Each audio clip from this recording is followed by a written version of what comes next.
नमस्कार दोस्तों, Indian technical training centre में आपका स्वागत है। आज हम लोग बात करेंगे एसी के बार बार जो बंद चालू होता है उसको क्या चीज़ बोलते हैं? Tripping problem.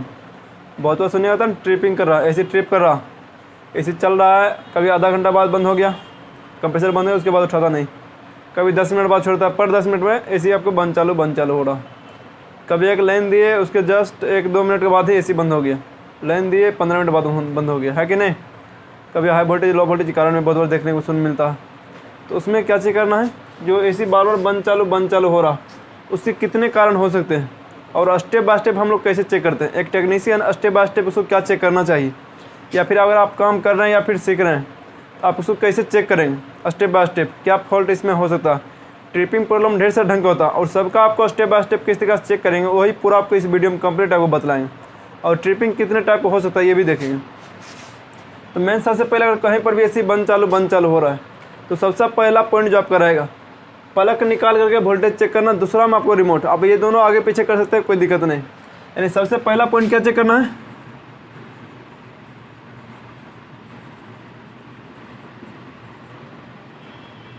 Power supply. Power supply करने का मतलब है कि यहाँ पर 220 से लेकर 240, इससे ज़्यादा नहीं और कम भी नहीं। मतलब 220 से कम रहेगा तो दिक्कत है, ज़्यादा रहेगा तो दिक्कत। क्लियर ना? अगर कम रहेगा तो वहाँ पर लोड ज़्यादा लेगा, ज़्यादा रहेगा तो वहाँ पर कॉइल गर्म होगा तो मोटर गर्म होगा ज़्यादा। उस दोनों कंडीशन में आपको दिक्कत है। तो यहाँ पर जो अगर एसी बार बार बंद चालू हो रहा तो सबसे पहला पॉइंट आपको क्या रहेगा कि जा करके वोल्टेज चेक करना कि वोल्टेज सही है कि नहीं है। प्लग निकालेंगे और वहाँ पर वोल्टेज चेक करेंगे। चलिए यहाँ पर वोल्टेज सही भी है, क्लियर है, 220 वोल्टेज सही है। अगर वोल्टेज कम है तो भी ट्रिप करके याद करना कि उसके लिए हम क्या करें, स्टेपलाइजर लगाएंगे। तो यहाँ पर देखेंगे तो आपको स्टेपलाइजर लगा हुआ है। तो स्टेपलाइजर बहुत बार क्या चाहिए दूसरा फॉल्ट में देखिए। चलिए उसको दूसरा फॉल्ट बाद में बताएंगे, पहले मेन पावर सप्लाई। क्लियर ना? तो पावर सप्लाई वहाँ पर चेक करेंगे, यहाँ तो क्लियर है। अब दूसरा क्या फॉल्ट हो सकता है, दूसरा जो सबसे पहले आपको चेक करना क्या चीज़, रिमोट। अब रिमोट का चेक करेंगे। बहुत बार आपको सुने, बहुत बार जो क्या होता है कि जैसे कहते हो टेक्नीशियन गया वहाँ पर रुपया लेके चला गया, फिर आया पैसे भी लग गया, फिर से लगाते चलना चालू हो गया। उस कंडीशन में क्या होता है ना कि रिमोट का जो चेक किया जाता है कि आप किस मोड पर चला रहे हैं। बहुत बार जैसे घर में है कि आप यूज कर रहे हैं, बहुत बार मालूम नहीं रहता किस मोड में चलाना। तो रिमोट क्या चेक करता है, उसको कूल मोड पर नहीं करके कभी मोड बटन दबा गया और ड्राई मोड पर चला गया। ड्राई मोड पर ऑटोमेटिकली 24 से 26 डिग्री बहुत में हो जाता है सीट, ऑटो मोड में भी सेम हाल हो जाता है। तो क्या चाहिए, बहुत उसको आदत है हमेशा 24 पे, माने कि 20 पे, 16 पे, 18 पर रहने का, यानी 16-18 पर उसको डिग्री सेल्सियस पे हमेशा एसी वो चलाता है। तो और अब क्या चाहिए कि उसको ऑटोमेटिकली 24-26 पे हो गया सीट। या फिर ड्राई मोड में ऑटोमेटिकली ये क्या होता है नॉर्मली कि ड्राई मोड में क्या चाहिए, बरसात के मौसम में चला जाता है और कंप्रेसर उस पर ज़्यादा देर तक नहीं चलता। हमको क्या करना है कि उसमें जब ड्राई मोड पड़ेगा तो उसमें भी सेम फॉल्ट आएगा। 10 मिनट हो, 12 मिनट हो, इस तरह 10-15 मिनट चल करके ऐसी कंप्रेसर आउटडोर बंद हो जाएगा, सिर्फ इंडोर चलते रहेगा। यानी दूसरा हमको रिमोट में क्या चेक करना है, कूल मोड पर देंगे और उसको 16 डिग्री पर सेट कर देंगे। याद रखना आप लोग जब चेक करना, कूल मोड पर देंगे और उसको 16 डिग्री पर सेट कर देंगे। उसके बाद क्या देखेंगे वो ट्रिप कर रहा है या नहीं कर रहा, क्लियर ना, या बंद चालू हो रहा है या नहीं। तो दूसरा पॉइंट आपका यही होना चाहिए, या फिर पहला पॉइंट, दोनों में से आगे पीछे से कर सकते, कोई दिक्कत नहीं है। तो दूसरा हम क्या चेक करेंगे, रिमोट मेरा सही मोड पर सेट है या नहीं, काम कर रहा है कि नहीं। अब तीसरा रह गया कि तीसरा मेरा क्या फॉल्ट हो सकता है। तो तीसरा हमारा जो रहेगा मेन जो है स्टेपलाइजर। बहुत बार क्या होता है,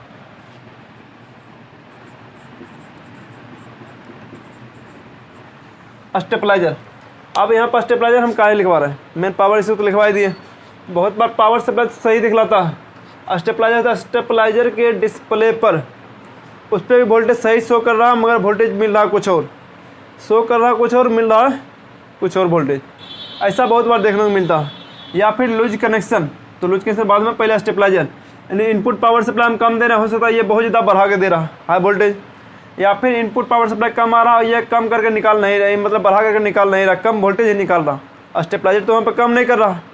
तो वहाँ पर स्टेपलाइजर हम चेक कैसे करेंगे, तो स्टेपलाइजर के जो वोल्टेज हम दे रहे हैं यहाँ पर हम लोग देखेंगे आउटपुट 220 से लेकर 240 के बीच में निकाल रहा है कि नहीं निकाल रहा। नहीं निकाल रहा मतलब स्टेपलाइजर में गड़बड़ी है, तो स्टेपलाइजर रिपेयर में लेके जाना। क्लियर ना? तो ये चीज़ आपको स्टेपलाइजर को चेक करना कि प्रॉपर मल्टीमीटर से वोल्टेज, इनकी इनपुट पावर सप्लाई चेक करना है, और इनपुट जब स्टेपलाइजर को मिले तो आउटपुट वोल्टेज भी आपको चेक करना है, कितना मिल रहा है कितना नहीं मिल रहा है। दूसरा पॉइंट, अरे तीसरा तो हो गया स्टेपलाइजर। चौथा जो पॉइंट है मेरा,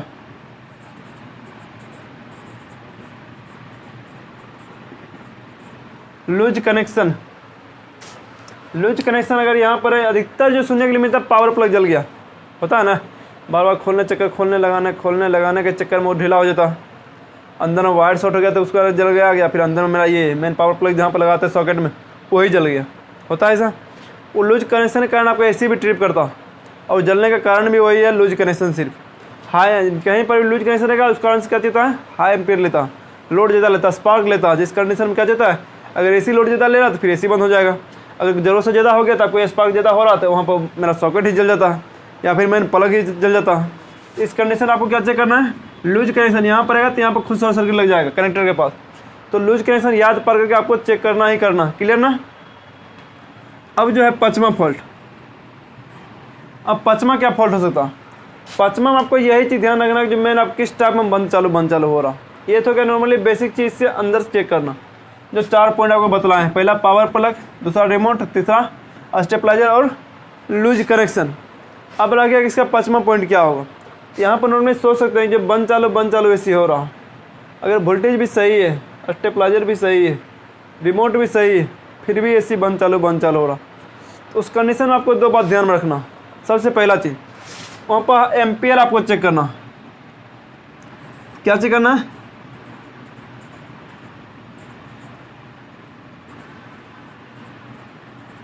एम्पियर चेकअप करना।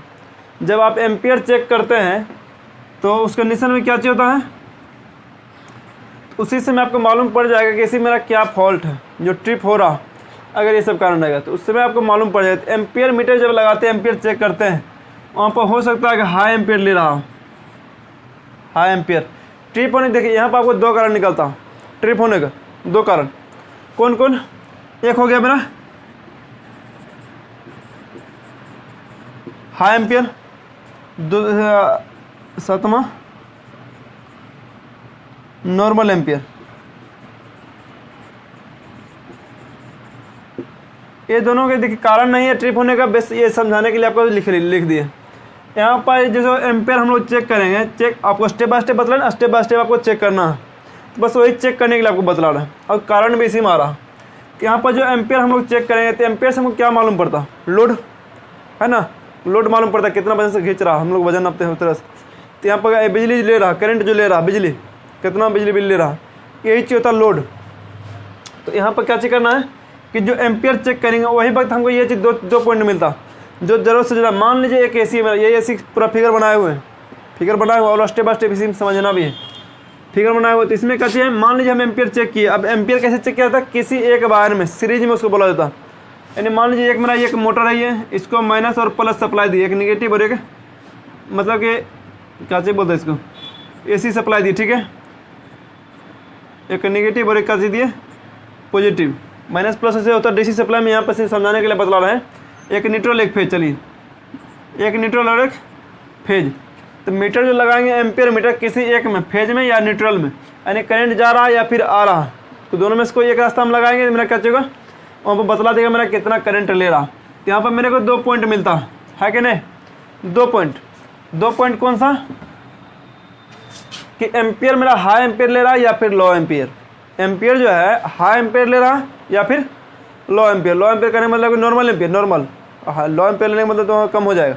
नॉर्मल एम्पियर पे एसी ट्रिप कर रहा है या फिर हाई एम्पियर लेकर एसी ट्रिप कर रहा, ये 2 पॉइंट जब क्लियर कर लेते तो बहुत सा फॉल्ट आपको मालूम पड़ जाता।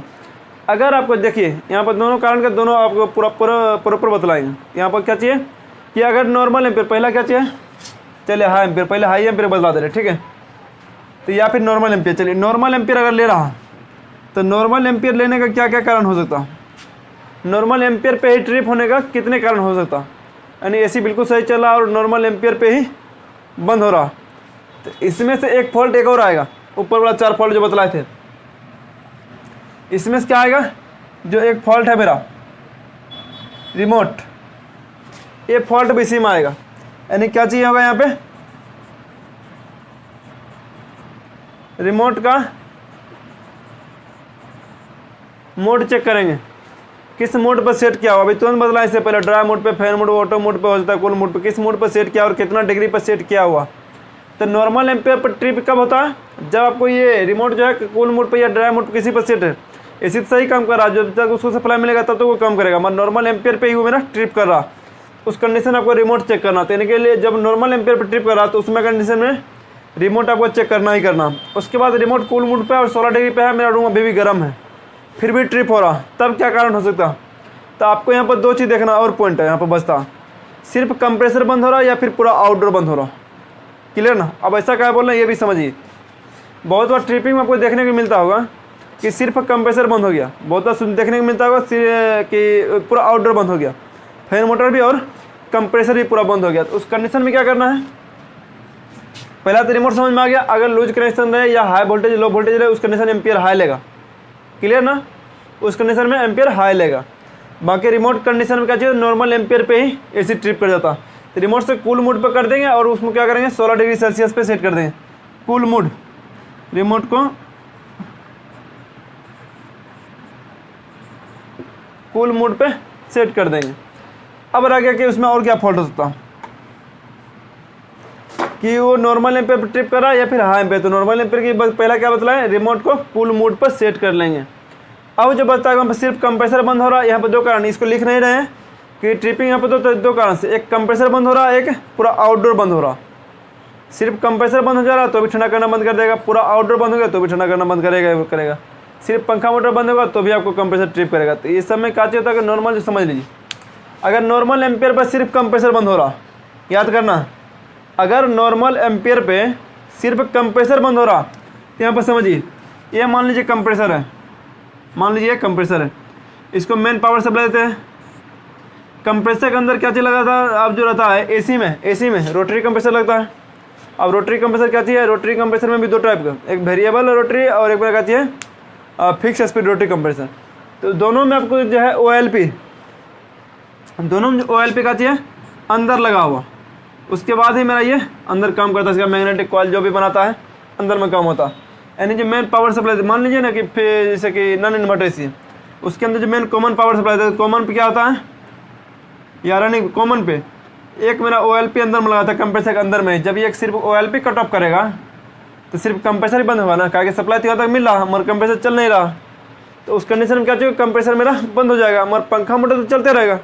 अगर नॉर्मल एम्पियर पैसा हो रहा तो आप समझ लीजिए कंप्रेसर आपका ख़राब हो गया, अब कंप्रेसर वहाँ पर काम नहीं करेगा। कंप्रेसर को चेंज कर, नॉर्मल एम्पियर पर सिर्फ कंप्रेसर बंद हो रहा, पंखा मोटर बंद नहीं हो रहा, तो समझ लीजिए कंप्रेसर आपका ख़राब है। और एक चीज़ और, कंप्रेसर के पास देखना टर्मिनल, हो सकता है कि वहाँ पर वो भी ख़राब हो, कटा हुआ, चलेगा ही नहीं बिल्कुल, बहुत बार टर्मिनल ही ख़त्म हो गया, तो वो चीज़ आपको देखना पड़ेगा। तो अगर कंप्रेसर चलता भी है तो 4-5 मिनट 10 मिनट चलने के बाद नॉर्मल एम्पियर पे ही सिर्फ कंप्रेसर ही बंद हो रहा और सर्विस वगैरह ओके है, तो आपको क्या करना है कि कंप्रेसर को डायरेक्ट चेंज करना। ये समझ में आ गया होगा? यानी कंप्रेसर OLP के प्रॉब्लम के कारण आपका क्या चलता है, ट्रिप होता।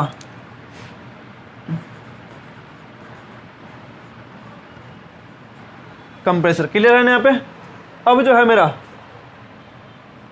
अगला कि नॉर्मल एम्पियर पर ही पूरा आउटडोर बंद हो रहा, पूरा आउटडोर। अगर नॉर्मल एम्पियर पूरा आउटडोर बंद हो रहा तो उस कंडीशन में है जो आपको सेंसर,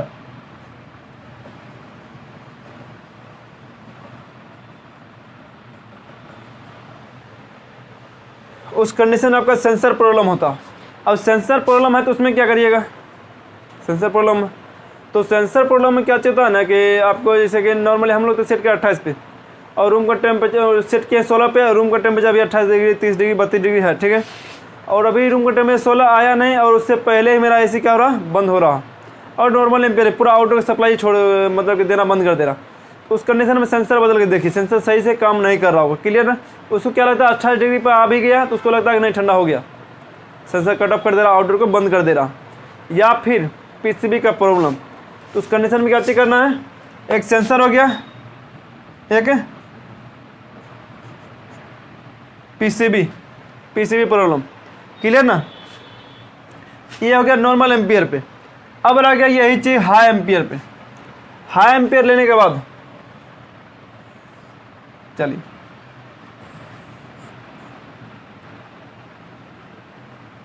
हाई एम्पियर लेने के बाद क्या क्या कारण हो सकता है, अब ये समझते हैं। नॉर्मल एम्पियर पर अगर एसी ट्रिप कर रहा है तो क्या कारण होगा। अब अगर हाई एम्पियर लेके बंद हो रहा है एसी, बार बार बंद चालू हो रहा, तो क्या कारण हो सकता।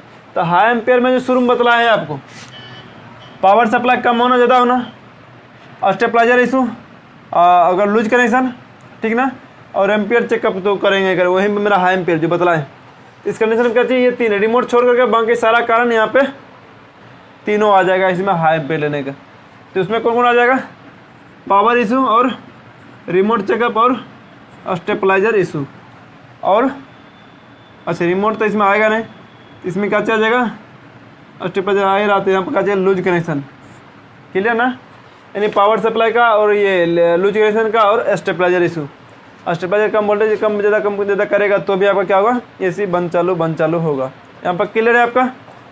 अब जो अगला बचता है आपका ये हाई एम्पेयर लेग, मैं पहला जो तीन कारण बतलाए थे इसमें ये तो समझ में आ रहा।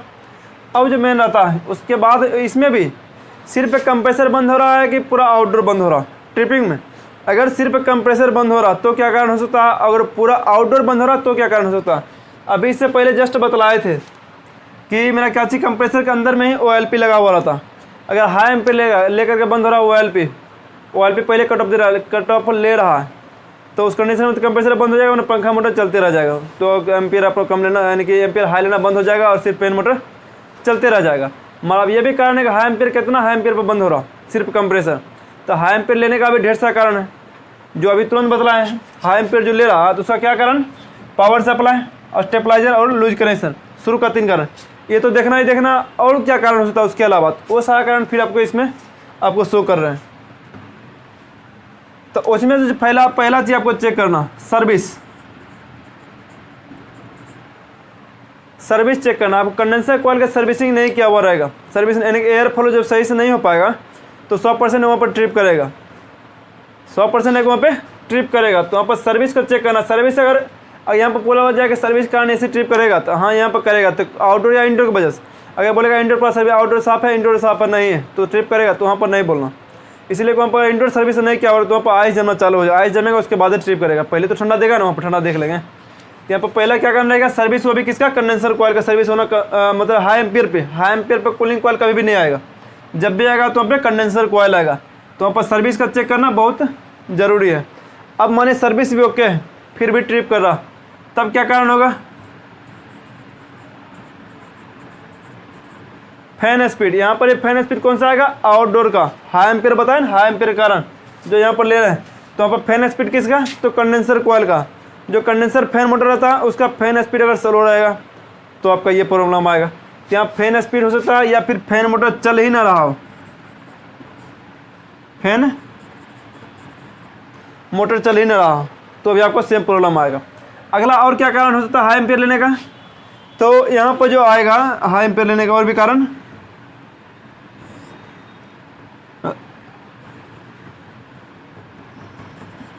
कैपेसिटर। तो कैपेसिटर तो बहुत ज़रूरी है। अगर कंप्रेसर का कैपेसिटर कमज़ोर हो जा रहा, माने बहुत बड़ा चाहिए, तो कंप्रेसर भी चल रहा, पंखा भी चल रहा मगर स्लो चल रहा, कंप्रेसर भी चल रहा मगर स्लो चल रहा, उसका स्टार्टअप ही स्लो चलेगा। यानी स्टार्टअप ही अगर उसको स्लो मिलेगा, जो धक्का होता, तो वो ऑटोमेटिकली लोड ज़्यादा लेगा, ज़रूरत से ज़्यादा उसको, मतलब कि वहाँ पर लोड बढ़ना चालू, धीरे धीरे बढ़ना चालू हो जाएगा। नॉर्मल समझ लीजिए ना, उसको क्या होता है ना कि अगर स्टार्टअप सही एम्पेयर से ले रहा, एम्पेयर सही है और धीरे धीरे उसका लोड बढ़ते जा रहा, हो सकता है वो 10 मिनट में ट्रिप कर जाए, हो सकता है 15 मिनट, हो सकता है वो आधा घंटा में भी ट्रिप करे। उस कंडीशन निर्भर करता है कि सर्विस कितना बढ़िया हुआ है नहीं हुआ है, कैपेसिटर कितना अधिक कमज़ोर है या फिर बहुत कम कमज़ोर है, अब फैन स्पीड कितना स्लो स्पीड चल रहा है कि नहीं चल रहा, कितना स्लो चल रहा, तो उस सब में आपको उसमें टाइमिंग जो है कम ज़्यादा हो सकता है। क्लियर ना। बाकी सेंसर वगैरह आपको नीचे इसमें बता दें नॉर्मल एम्पियर के लिए। अगर हाई एम्पियर पर ट्रिप हो रहा है तो उस कंडीशन में क्या चीज़ चेक करना, कैपेसिटर किसका, दोनों का, कंप्रेसर प्लस फैन मोटर दोनों का कैपेसिटर आपको चेक करना कि सही है या नहीं है। उसके बाद फैन स्पीड का जो है एयर फ्लो चेक करना आपको बहुत ज़रूरी है। ये तो हो गया आपको इसका। बाकी लूज कनेक्शन याद रखना, आउटडोर में भी लूज कनेक्शन रहेगा तो भी ट्रिप करेगा। यहाँ पर जो लूज कनेक्शन शुरू में बतलाए थे सिर्फ स्टेबलाइजर तक का बतलाए थे, उसके आगे नहीं बतलाए थे। तो यहाँ पर जो लूज कनेक्शन है कि हाई एम्पियर जो बतला रहे हैं, तो high ampere per loose connection भी चेक करना है कि नहीं। जब लूज कनेक्शन चेक करेंगे तो यहाँ पर क्या चाहिए होगा, हो सकता है कैपेसिटर का लूज कनेक्शन या फिर आउटडोर का कनेक्टर है उसका लूज कनेक्शन, कंप्रेसर का लूज कनेक्शन। एक और देखिए यहाँ पे compressor terminal,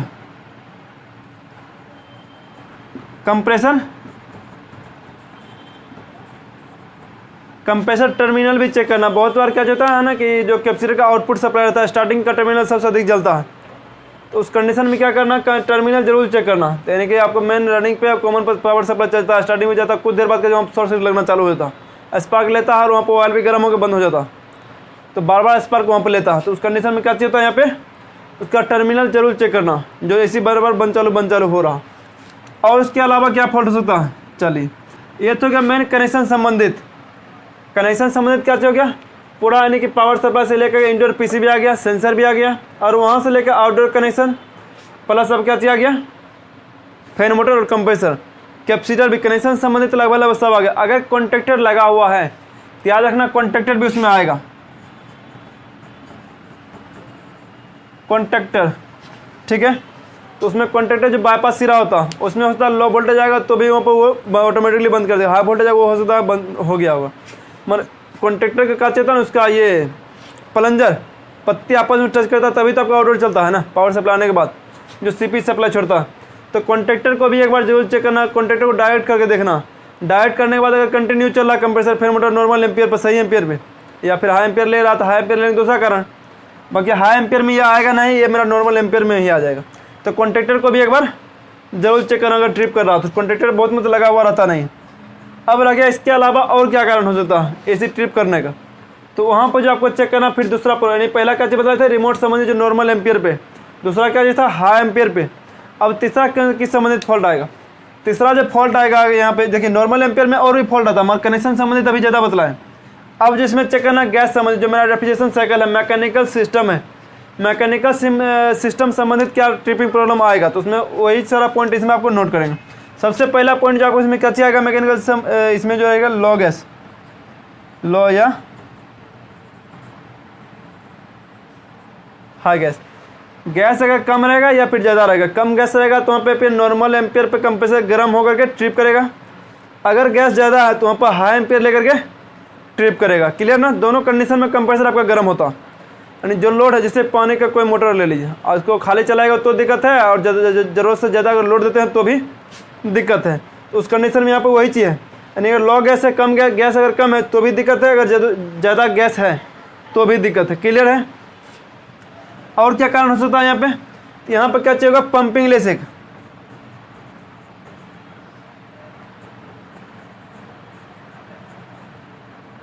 pumping less, compressor जो पंपिंग लेस होता है उस कंडीशन में क्या है नॉर्मल एम्पियर पे कंटिन्यू चल रहा, रूम ठंडा हो नहीं रहा, उस कारण से कंप्रेसर बंद नहीं होता। जब लास्ट टाइम 4 घंटा 5 घंटा 6 घंटा लगातार चल गया तब जब कंप्रेसर पूरा गर्म हो जाता। जब कंप्रेसर पूरा गर्म हो गया उसके बाद से वो बंद चालू होना चालू हो जाएगा। आपको शुरू में ही बतलाया, हो सकता है वो 15 मिनट में बंद करे, 5 मिनट में बंद करे, या फिर 5 घंटा में भी वो बंद कर सकता है, 5 घंटा बाद भी वो प्रॉब्लम चालू हो सकता। तो उस कंडीशन में आपको ये पंपिंग लेस भी। उसके बाद जो है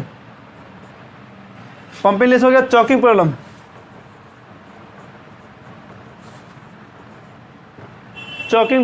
चॉकिंग प्रॉब्लम आएगा तो भी आपका दिक्कत होगा। चॉकिंग में क्या चाहता हो सकता है जैसे ये पाइपलाइन है, पाइपलाइन का पिंच हो जाना, या फिर इसके अंदर जो गैस के फ्लो है, गैस के फ्लो में रुकावट किसी भी कारण से, तो वो चॉकिंग प्रॉब्लम इससे पहले बतलाए हुए हैं।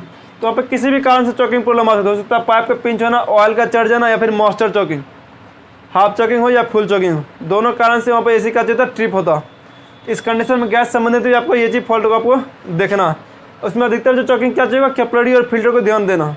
उस कंडीशन में क्या होगा जब चॉक होगा तो अधिकतर में क्या गैस जो है मेरा माइनस में चला जाएगा, गैस तो रहेगा माइनस में चला जाएगा बहुत जल्दी, प्रेशर बहुत कम बतलाएगा। जबकि गैस फुल रहता शुरू में स्टैंडिंग प्रेशर बतलाएगा, शुरू में बैक प्रेशर भी सही बतलाएगा, धीरे धीरे घटना चालू होगा और बैक प्रेशर बिल्कुल खत्म, फिर उसके बाद ट्रिप होना चालू हो जाएगा। क्लियर है। ये सारा कंडीशन आपको प्रॉपर जो है चेक करना। तो इसमें से देखेंगे तो लगभग 15 से 20 कारण ऐसी ट्रिप होने का आपको दिख जाएगा। क्लियर है।